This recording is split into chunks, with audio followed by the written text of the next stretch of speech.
Guys, welcome back to my channel Priyanka's blog. কেমন আছো তোমরা সবাই? আশা করছি তোমরা সবাই খুব ভালো আছো। আমিও ভীষণ ভালো আছি। তো বাইরে থেকে আর কি ভিডিওটা বানালাম। তো এখন যাচ্ছি আজকে মঙ্গলবার। তো আমার ননদ বাড়ি আজকে পুজো আছে, মানে ছিল আর কি, হয়ে গেছে কালী পুজো। তো রাত্রেবেলা আর কি আমরা এসেছি, দিনের বেলা আসতে পারিনি। মানে কি বলবো, তো আসাই হয়নি দিনের বেলায়।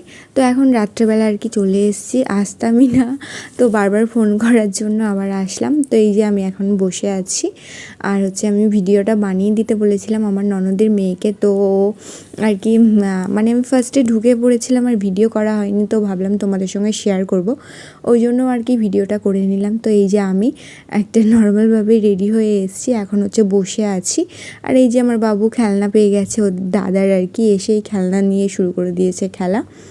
তো এখন আমি বসে রয়েছি। এখন উপরে আর কি খাওয়া দাওয়ার আয়োজন হয়েছে উপরে। তো ঠাকুরটা যেহেতু বিসর্জন হয়ে যায় দিনের বেলাতে, তো ওই জন্য আর ঠাকুরের ছবি তোমাদেরকে দেখানো হলো না। তো এই যে এখন উপরের দিকে যাচ্ছি, খাওয়া দাওয়া করবো।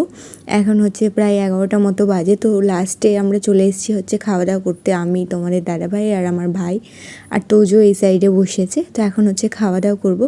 তো প্রসাদে খিচুড়ি ছিল, তো কালী পুজো যেহেতু, তো খিচুড়ি, একটা সবজি তরকারি, পায়েস, মিষ্টি, চাটনি, এইসবই ছিল। তো খুব সুন্দর হয়েছিল আর কি মায়ের প্রসাদটা। তো আমার ভীষণ ভালো লেগেছিলো খেতে। তো জাস্ট একটা মিনি ব্লগ তোমাদের সঙ্গে শেয়ার করব বলে আর কি শ্যুট করেছিলাম। তো আমি মাঝে মাঝে ভুলেই যাই ভিডিও করতে, তো আর কি যেটুকু করেছি তোমাদের সঙ্গে শেয়ার করলাম। তো দেখো, খাওয়া দাওয়ার পরে আবার চলে এসেছি নিচে। তো এখন এখানে সবাই ওরা ডান্স করছিল, আমার ননদের মেয়েটে সবাই ওরা ডান্স করছিল। তো একটু ভিডিও বানিয়ে নিলাম। আর এই যে দেখো, বাবু আবার একটা খেলনা পেয়ে গেছে। ও এখানে খেলনাটা বর আর বউ এই খেলনাটা নিয়ে আর কি খেলা করছিল। তো এই যে ওরা নাচ করছে। এখন আমি বাড়ি চলে যাবো। কেমন লাগলো ব্লগটা অবশ্যই জানিও। তো টাটা।